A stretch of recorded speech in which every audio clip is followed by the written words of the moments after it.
Welcome back, Panther fans. I'm David Brown here with Ryan Graham, Hey, y'all. Tim Thurber. Hello. Do we all actually have beer that we cracked open at the same time? This is going to be a long time since that happened. Mine's a little slushy. I think it was too close to the back of the fridge. You say too That's close, where you but that's always the bonus. Right, that's where I would put all my beer. That's only place I'd ever pull beer from now on is from that exact same spot going forward. They should have beer slushies. They should have beer slushies.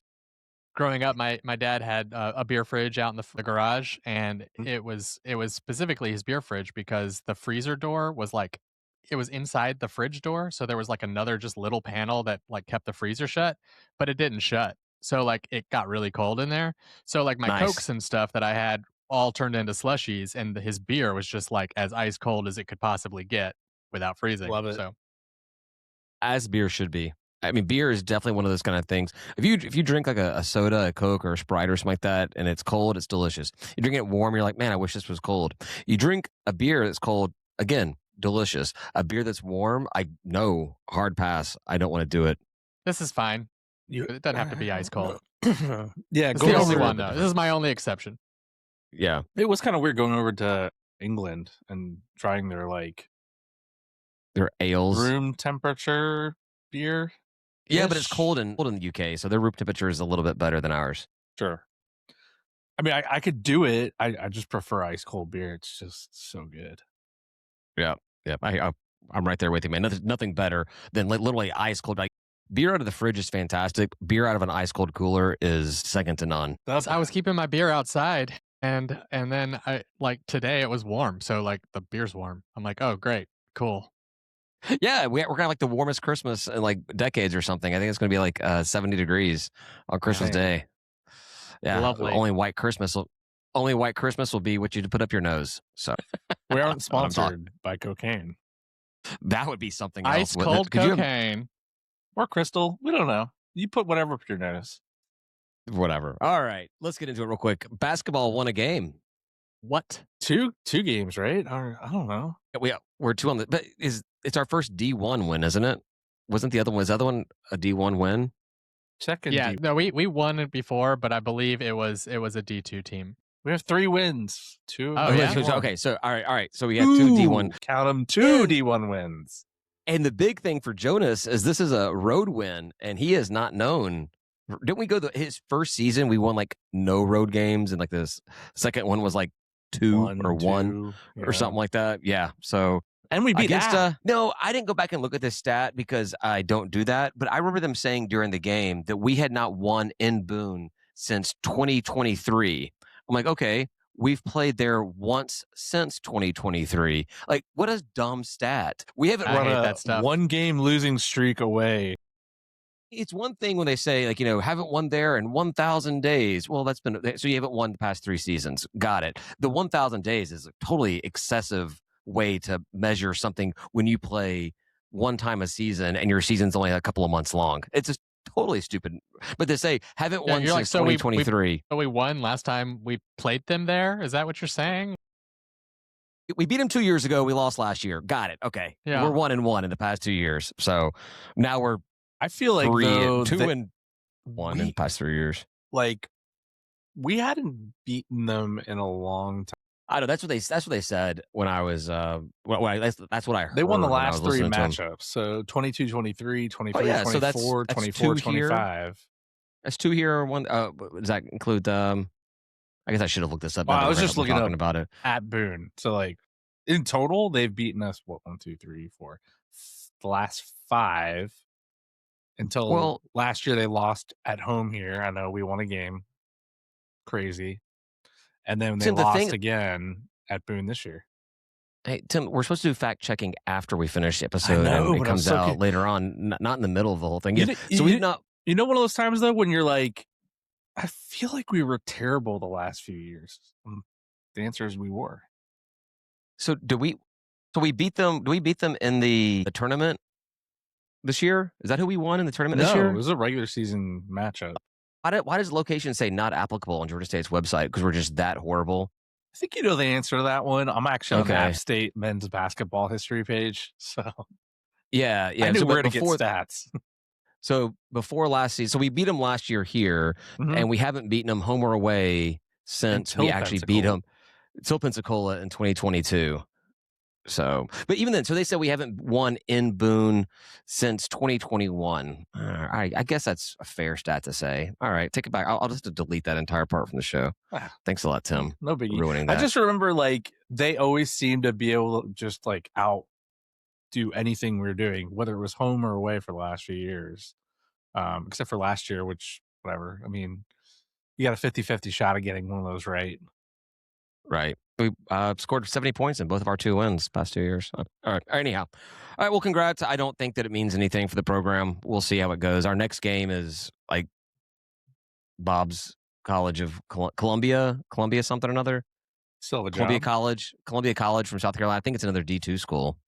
All right. So it should be another win. Hopefully we'll win. Yeah.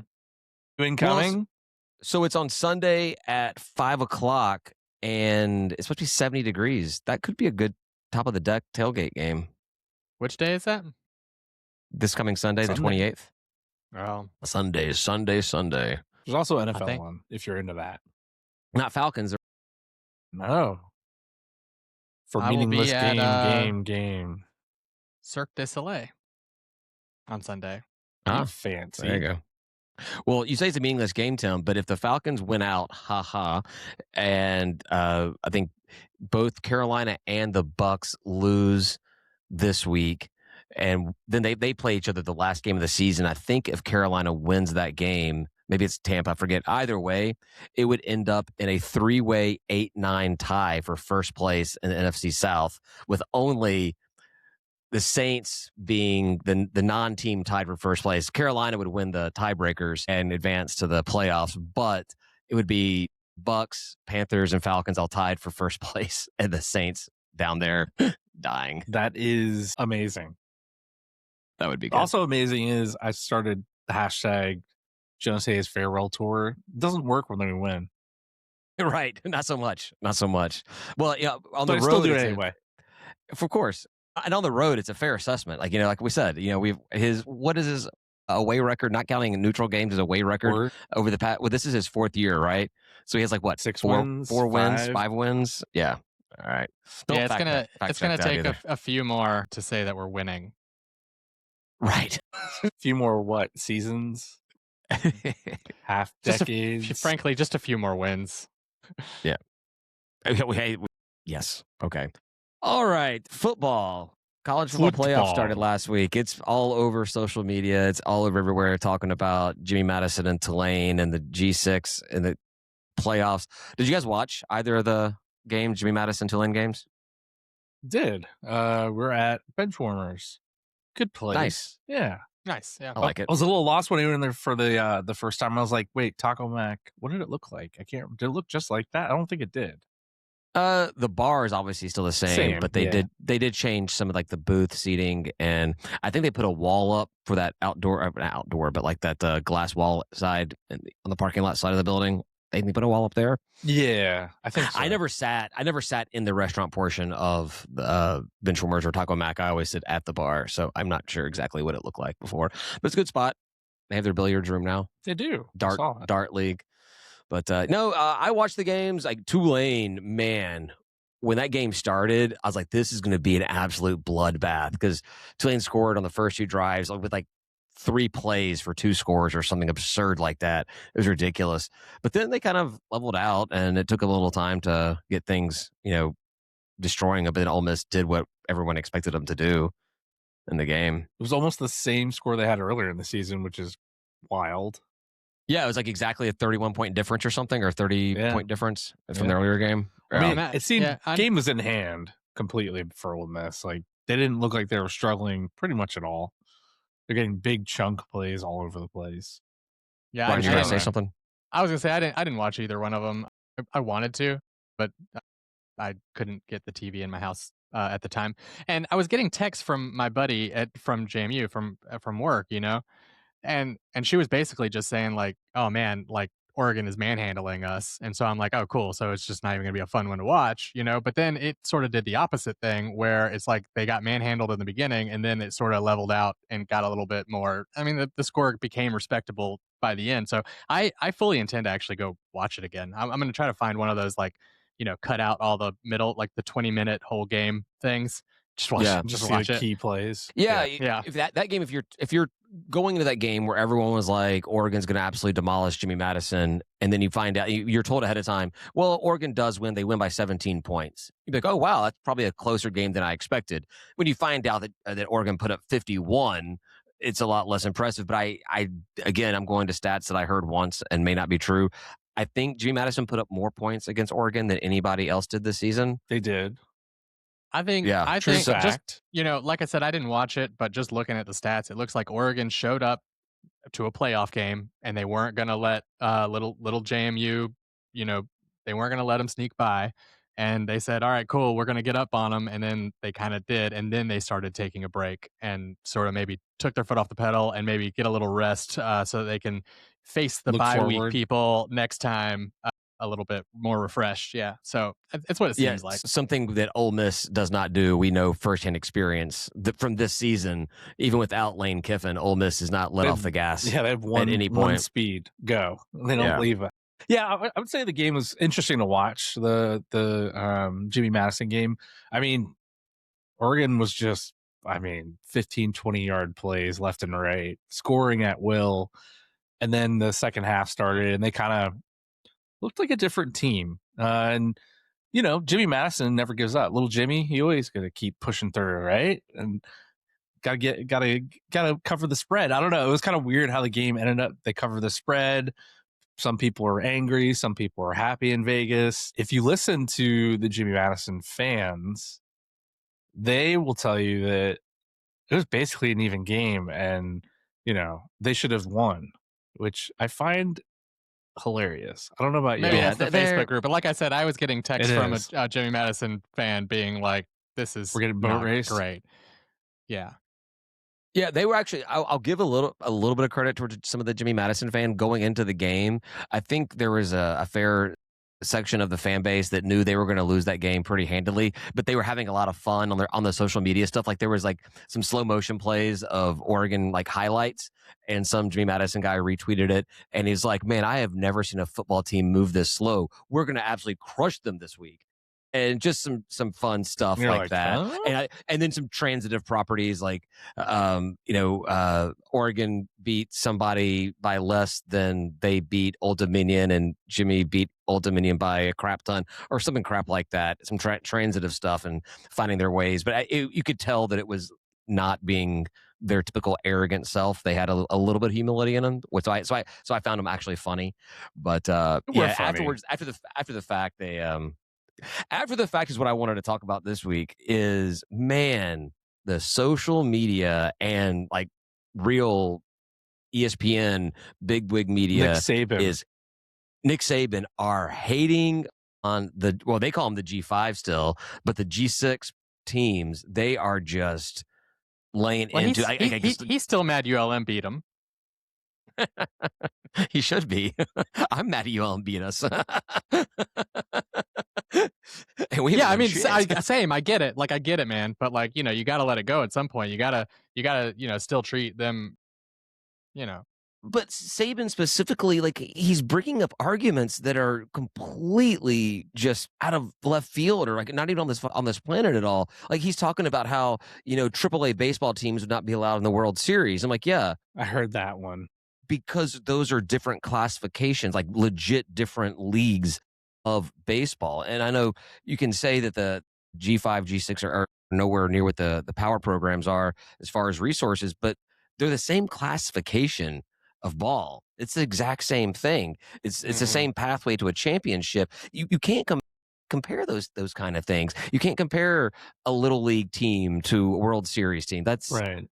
That's just why would you do absurd. That? And it's a little unfair too. Look, they're the ones that made the rules that fuck them over. Me too, right? They're the ones that made the rules, and then they're like completely bitching that they don't like what they did. And I'm like, well, you set this up, and the teams that you said were really good didn't do their job. So therefore, 2 teams from the G5 got in instead of 1, right? You did this. Why We is it didn't all do about what Saban wants anyway? You know, like he got Well, one. it's not Saban. I'm just talking about. No, I'm just saying he got like one game that he didn't like, or 2 games that he didn't like, that he didn't feel like watching. Don't watch it, dude. Like, just go watch something else. It's not that big a deal. And there's more college football playoff games this year than ever before. So watch one of the other ones that you have never had in the whole history of your life. Like, so when they expanded the playoff to 12 teams and they basically created those auto bids that were going to allow for one group of 5 team to be included in the playoffs every single season, we celebrated it as we should. That's a huge win. No one really cared about it from the power programs. It was kind of like, oh yeah, this means that a group of 5 program is going to get in every year. Okay, whatever. But then the problem was that I thought this was a problem last season. I didn't know they were doing this. They actually seeded the top 5 champions as the top 4 teams. So Boise State ended up being seeded as 4th. So they changed that this season where you're seeded based off your ranking, not your conference championship. So I mean, I thought that was dumb last year. Like, there's no reason for Boise State to be considered the 4th team in the nation. No. And to host that second round game. I was totally fine. Rank them where they fall in the seeding. That's fine. So that change was supposed to fix everything. And then until the ACC just screws the pooch, whatever you want to say. And now you've got two G5. Wait, let's go back. Yeah, I mean, so look, here's the deal. If you didn't let in 2 G5, 2 G6 people, you had to let in an ACC person. Hold on, Ryan. I want to clear this up too, because it's been annoying the hell out of me. Everywhere you see, every single person talking about it, every single thing you read is saying G5 programs. There's not the G5 programs. I mean, first of all, that's just a ESPN made up term. It's they're saying Power 4, they're saying P4, and they're saying G5. There's another conference. The PAC is still out. It's still out there, and it still exists. Are they just right? Do they though? Or are they counting PAC and forgetting about the MAC or something like that? Like, it's really annoying me that everything is G5. They've changed their name for the Power 5 to the P4. They've stripped that name from the PAC conference, but they haven't changed it. G5 is just a brand, a name. It's just anything that's not power is G5. Doesn't matter how many conferences are in that group. That just really annoys me. I've always made sure I say G6, but they say G5 all the time, and it's you say annoying me. Garbage 6, right? I think is what you say. Hey, garbage 6. Which I love that term, by the way. They don't care enough to know. What's the difference between P4 and autonomous 4?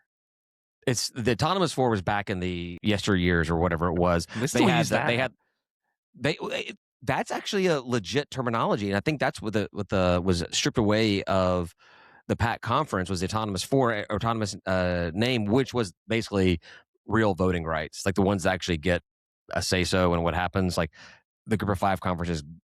Now I'm doing it. The group of 6 conferences get a say in it, but their vote, it's really kind of like, you're going to vote with us anyways type thing. Yeah. I don't know. All right.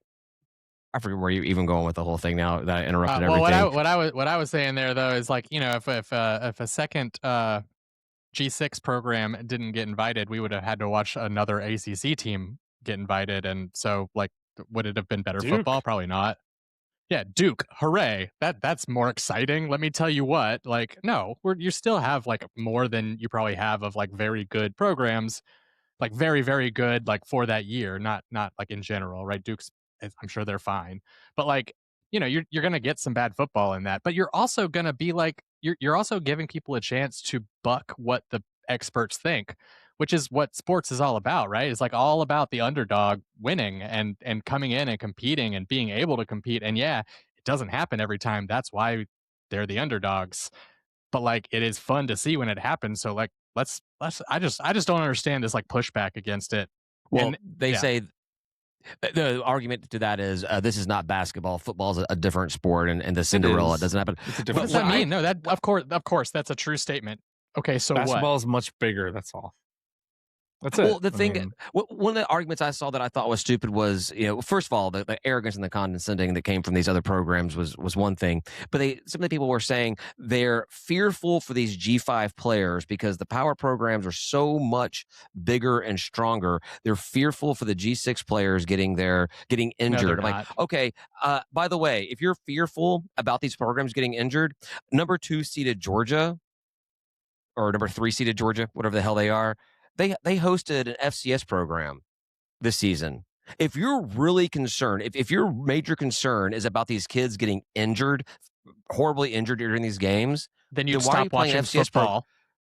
I gotta say, the top of the G5 though, the ones that get in the playoffs, they're training like they can compete. They're not like the bottom. Well, they're not like us.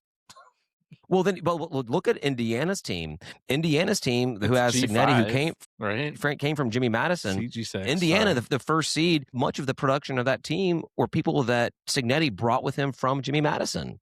These are group of 6 caliber players that are playing at the next level now, if you want to say it. So it's just it's a dumb argument that they're fearful for these players getting injured.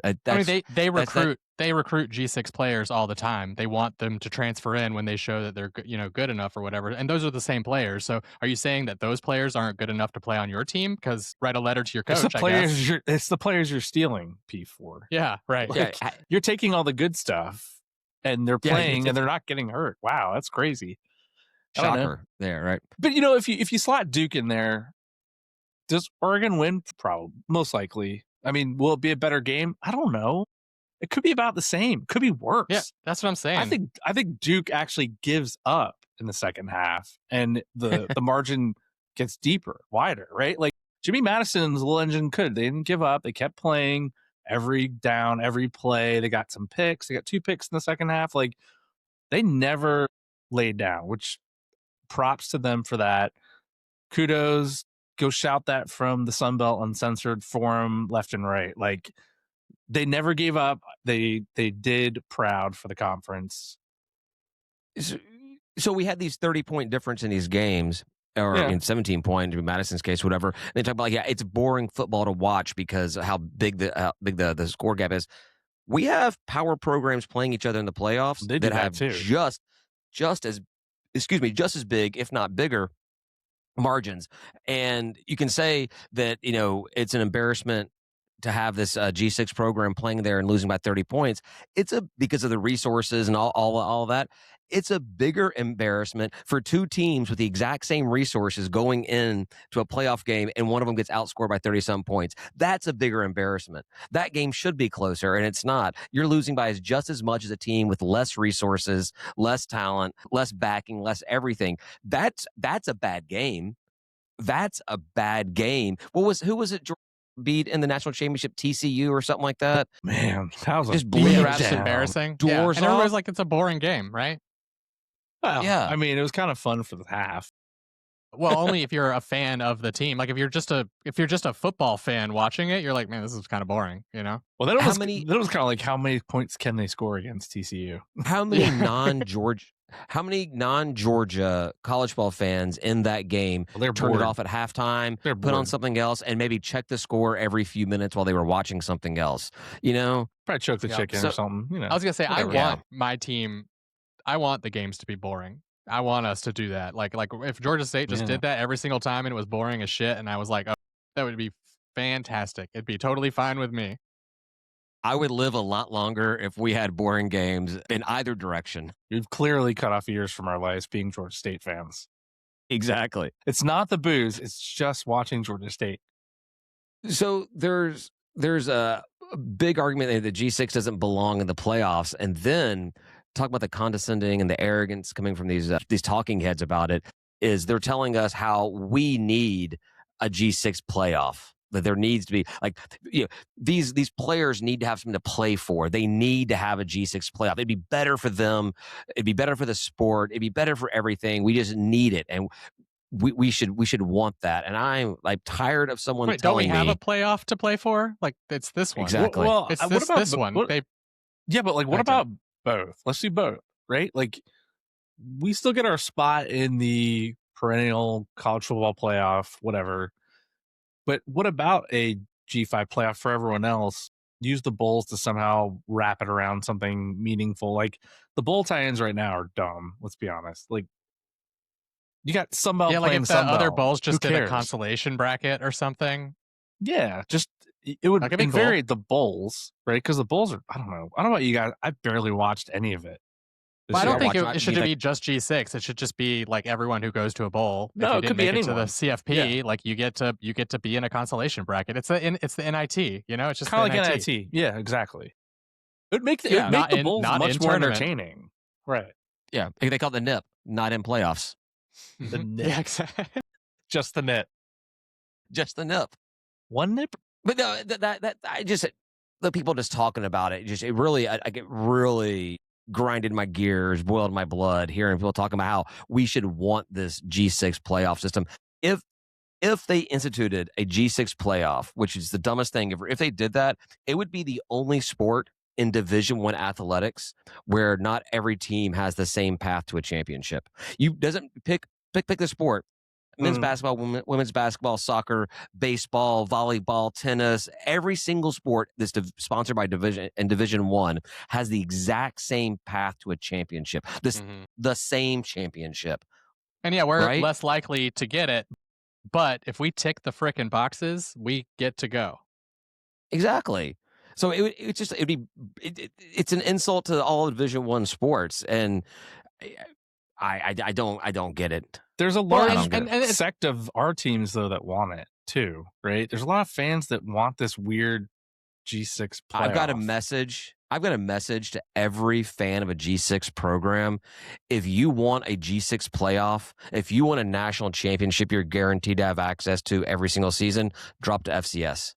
That's where you belong. That's what they're asking for. They're asking for an FCS split again. Like that's what that is. That is the nail in the coffin, which I know we're already sort of veering that direction. You guys have thrown me off that cliff, and we're almost there. But that's what that is. That's just the next FCS. We just put another layer in front of the P4 programs. But like it's also weird to like we should want it.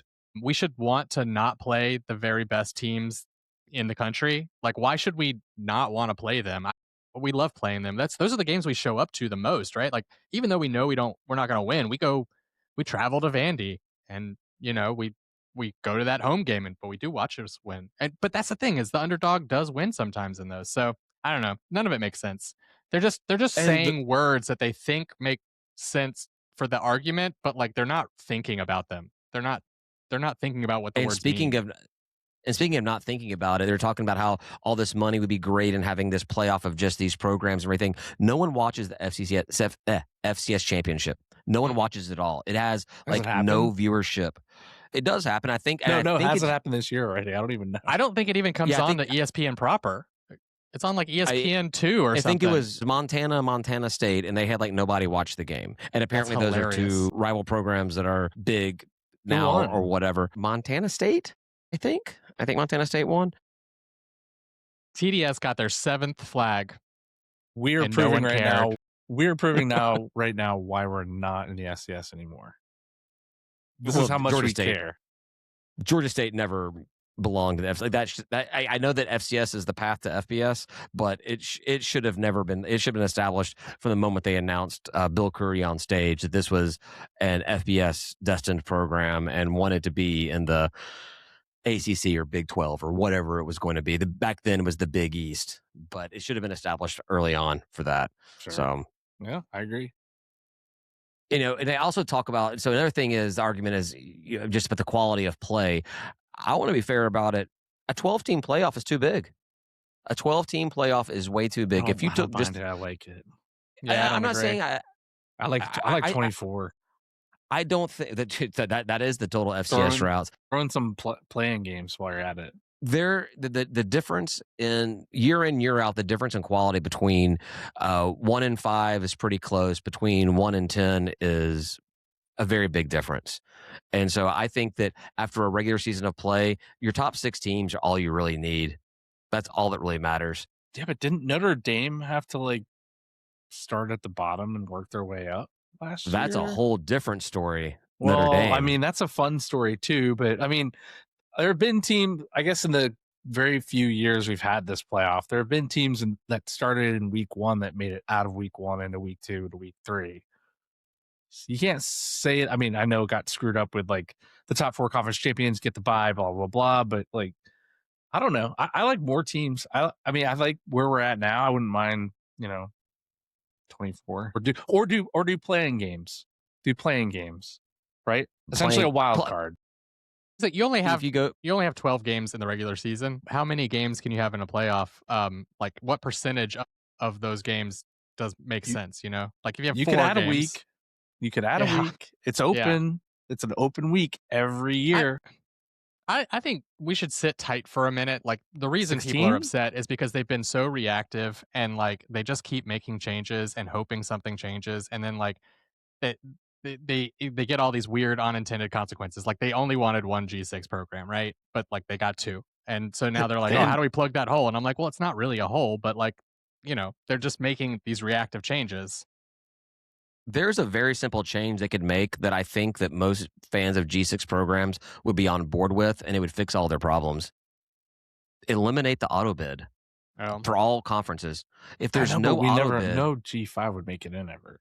Boise State would have made it last year. They were number 10 team. True. They would have made it last year. It's gonna be tough though.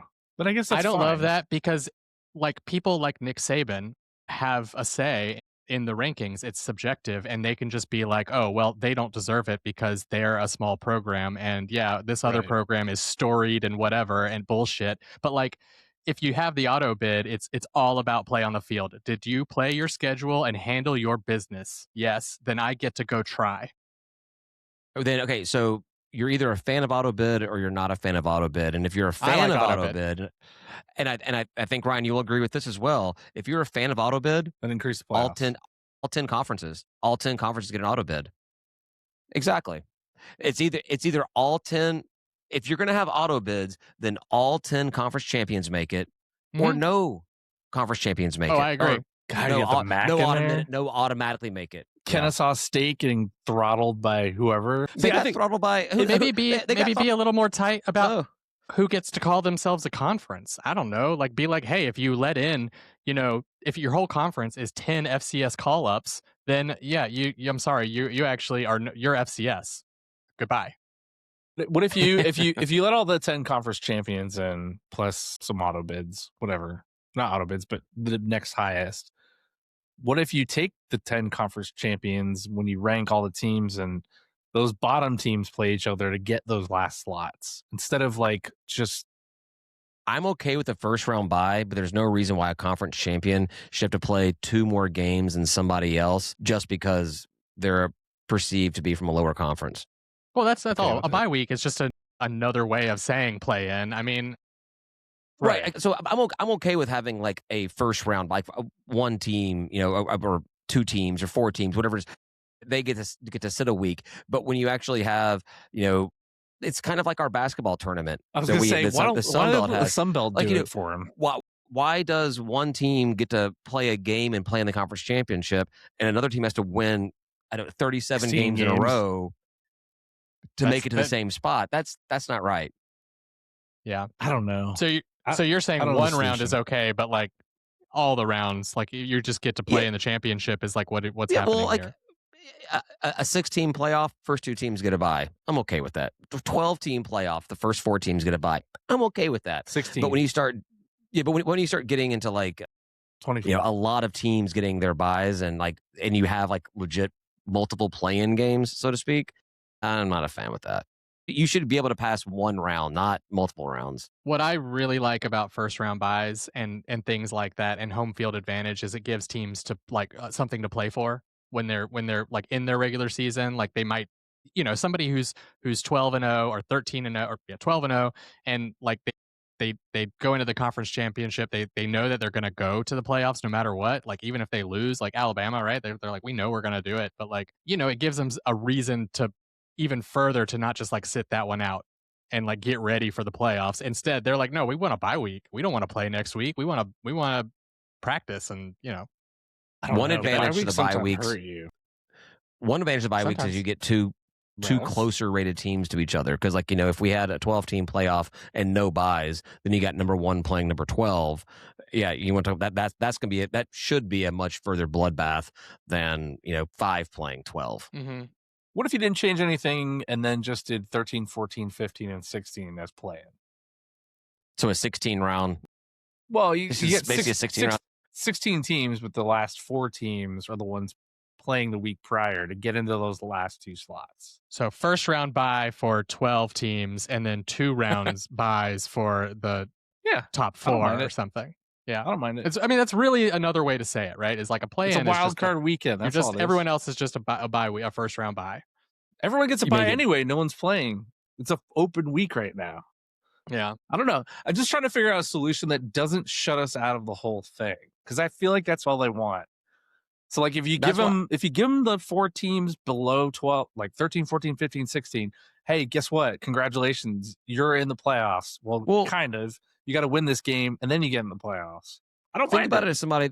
Think about it as somebody like, let's say that you're an NFL fan. You grew up in the Northeast. You're an NFL fan. You never paid attention to college football, and you come in to be part of the committee that's going to figure out what to do. And they say, hey, we're doing a 12-team playoff. We have these 10 conferences. These tend to be significantly better than these tend to be. How would you put this 12-team playoff together? An outside observer who's a fan of sports and fan of football specifically is probably going to say, oh, it's a 12-team playoff. Take the 12 best teams. Take teams 1 through 12. I know. Which means eliminate the auto bids. But it'd be hard for us to get in there. As determined by what? A collection of experts at the top who just decided these are how they're numbered? You know what I mean? Like that's not cool either. I don't really like that. I think it has its place because it does make sense, right? You have to watch a game of football. Like, we can watch a game of football and be like, yeah, we won, but holy shit, we looked terrible. And like, we know you can do that like with your eyeballs. Like, you can't do that with stats and all that. Like, stats don't always tell the whole story. But like, I just think that it should be a combination like it has been. And I think that they've typically done that, right? In the BCS era, it was stat rankings as well as the subjective rankings kind of combined. And that caused issues in general too. But like, I don't know, like some combination, but you can't just rely on a ranking. Wait, we have AI now, then Notre Dame just goes every freaking year. Ryan, we have AI. AI can just rank everything for us. We don't need to think. That's true. But it has bias too, No conference nor any individual team should be treated any differently than any other team. Let's base it off of, accomplishments. And like, Notre Dame does not need to have their auto bid. Don't even start about that shit. They want an auto bid just for themselves? No, they've been granted one. They've been granted. The committee met immediately following the selection, and they have now said that if Notre Dame is ranked in the top 12, they automatically get a playoff spot now. No matter what. No matter what happens. What about like what is Baylor independent or BYU? No. Notre Dame's the only. They're in a conference. They're Big 12 now. What about UMass? What about UMass? UMass is joining the MAC. Okay. The only real teams that are independent right now are Notre Dame and UConn. Yeah. So is UConn, if they're ranked in the top 12, do they get in? No. No, they didn't ask for that. See, that's horseshit. They do not. I don't like it. To your point, David, like, the rules should apply evenly, right? There's not a Notre Dame rule. That's stupid. And I get it. Like, that's the thing. They could even do that. They could say, yes, independent ones do that, and Notre Dame would be the only team that they would ever apply to. Right. Exactly. I don't even know how that I don't even know how that got through, to be honest. Like, no, that's insane. But that tells you why you shouldn't trust those vote frackers. I was going to say, though, if you go back to the 13, 14, 15, 16, chances are the G5's in there, right? Most likely they'll be slotted in there. They got a good shot of winning that game against 13, 14, 15, 16, whoever it is, to get into that next round of the playoff and face whoever, top seed, middle seed, whatever it is. I don't know. I want a solution where we stay in. That's it. I think that ACC's already showed that they can't be trusted, or they can't be held at the power level. But it's going to be it's going to be a G7 soon. Well, so I'm saying the ACC and the Big 12 should be really careful about what they say and what they push for in this next change, because the inevitable thing is we're going to go eventually to SEC and Big Ten, and then it'll be just the top 20 to 40 teams out there.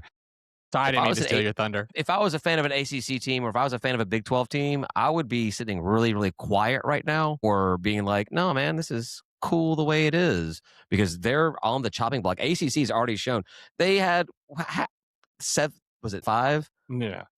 I mean, unless you're like Clemson, who I think like SEC probably would take, they probably would take it off ACC's hands, but that might be the only one. Tech might also have some historic whatever.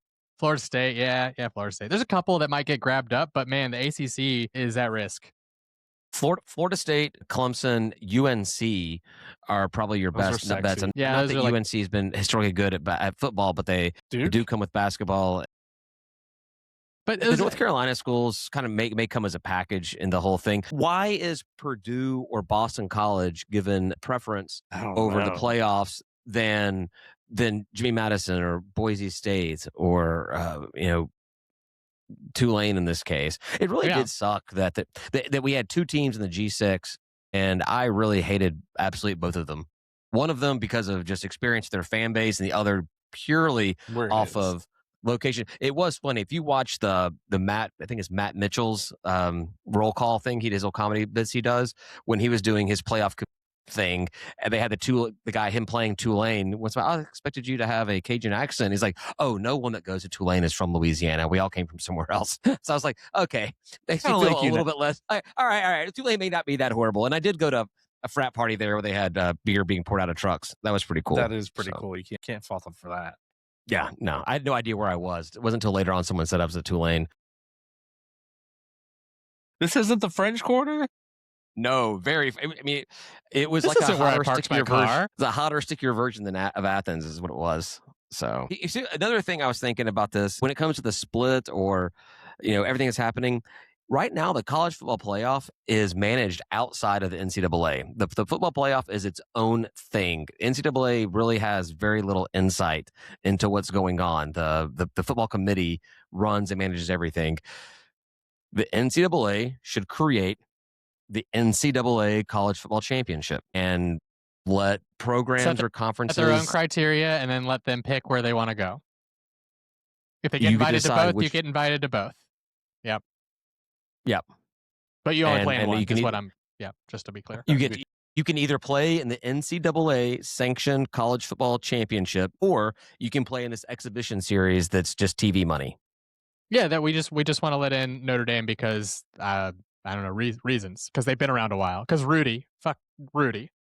I must cuss about Rudy. There's also God. Is there? I mean, I wonder if Notre Dame brings in those heaven ratings. Like, does Nielsen ratings be able to count how many people are watching from above? That's got to be a lot of money. But I guess they don't really buy anything, though, do they? Do angels come down to earth and buy stuff?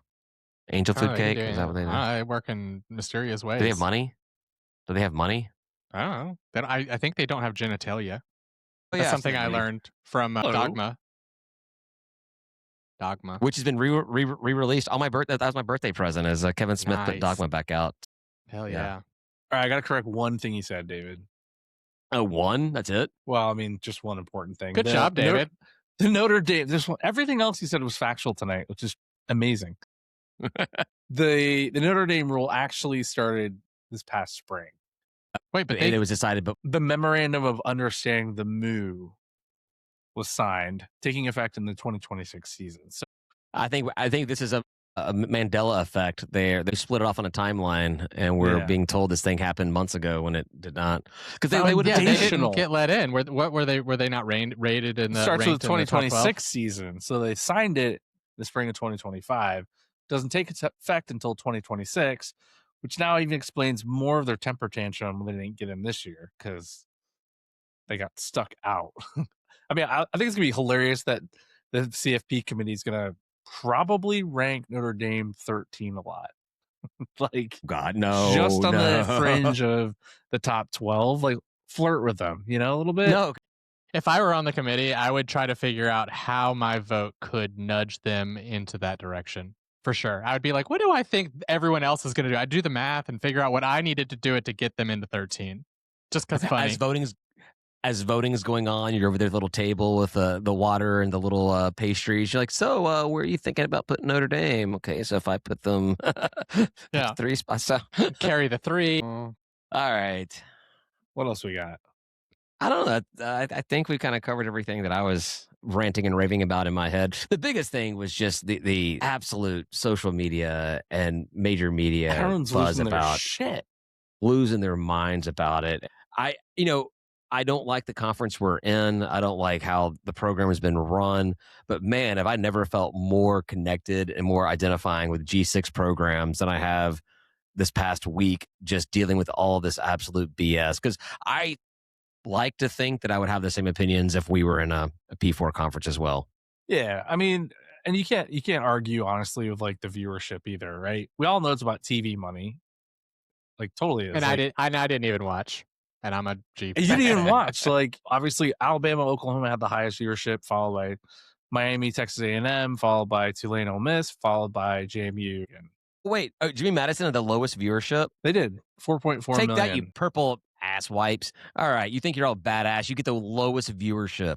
But no, David. They will tell you the reason it was 4.4 is because of them. They brought all the people that were watching. Yeah, so there was 4.2 Jimmy Madison fans watching and 200,000 other TVs just on at that moment. Just gotcha. happened to be on. Yeah. Whatever, they suck. Man, that Alabama, Oklahoma game is pretty good though. Whew. That was a good one. So was Miami, Texas A&M. So to be very fair to me, I didn't watch those games either. Ryan, you missed out on your Super Bowl not watching the A&M. Oh my God, no one could score. Was it Miami defensive? What was it? Was 10-3? Is that the score? Nice. And that touchdown, that Miami touchdown came fourth quarter late. But the math doesn't math for a safety in there. I think for a true defensive struggle, you need a safety. Yeah, no, they just none of them could punch it in. We actually sent our special teams coordinators down to that game and taught their kickers how to kick. I think is what we did. Y'all been doing it wrong down here because both teams were missing lots of kicks. It was hilarious. I did not see this during the game, and I did not know who it was. I promise you, I did not know who it was when I started seeing the social media clips. There was a picture of the stands during the Miami Texas A&M game, and some Miami fans, a very attractive girl, and it was just like one of those kind of like, if you know, you know. In Miami? And I'm like, I don't know.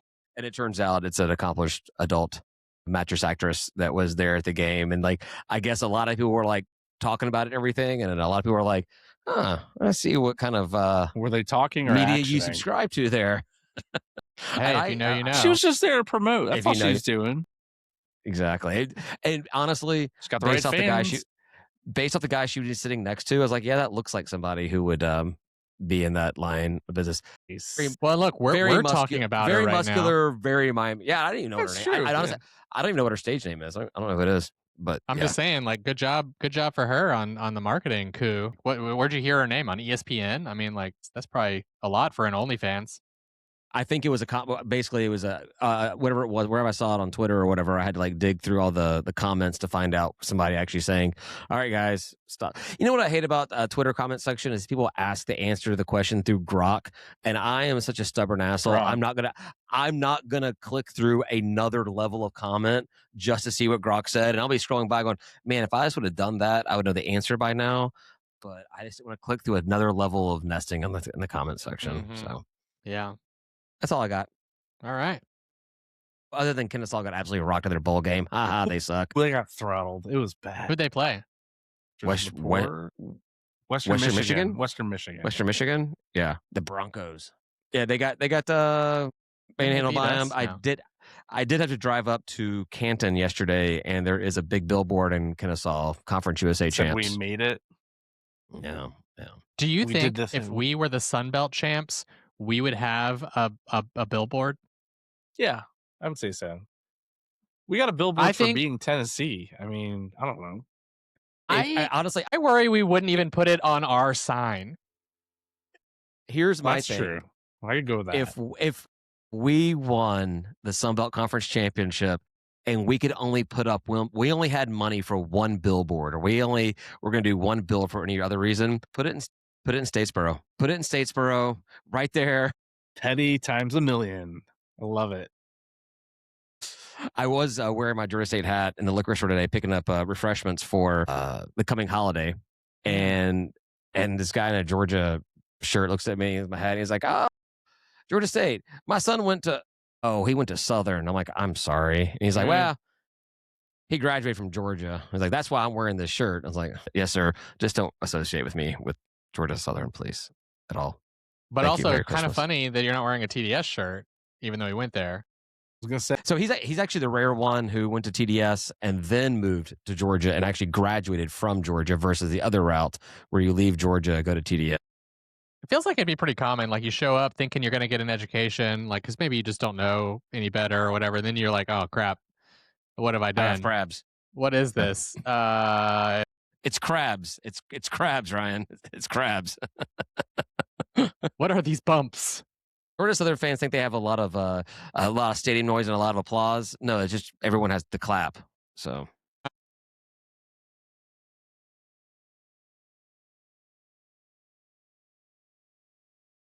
crushed it. All right, you can hear more of that on Last Call, right, Tim? Last Call. What are we doing there? I'm just kidding. I did a little graduation thing on Thursday, and I had some comments we can say for that. Comments for graduation. I think that'll be a very fun topic. We're ready to take it away. Get out of here. Let's get out of here. All right, we'll talk about the Sun Belt and the Bulls in Last Call. So if you want to hear about our opinions of how we're doing, which, by the way, hot topic, not very well, stay tuned for Last Call. Join in. Anyway, we're going to take a quick break and move to Last Call and talk about how terrible the Sun Belt is. How terrible. It's a good topic. I didn't put that one down. You didn't have to look it up. I need to go look it up. How much do you hate our conference? He doesn't have to write it down. If you enjoyed what you heard or doesn't matter, join our Patreon anyway at patreon.com/State of Atlanta. They get live streaming access to Last Call, discounts on merch. Y'all missed the special David did. It was amazing. Amazing special he did on merch. Oh yeah, I didn't put it up. I didn't put the code up. Thanks for the reminder. And Bev's at Tailgates. $5 a month is all it takes to be a fan of the show. Say goodbye, guys. Goodbye, guys. Peace.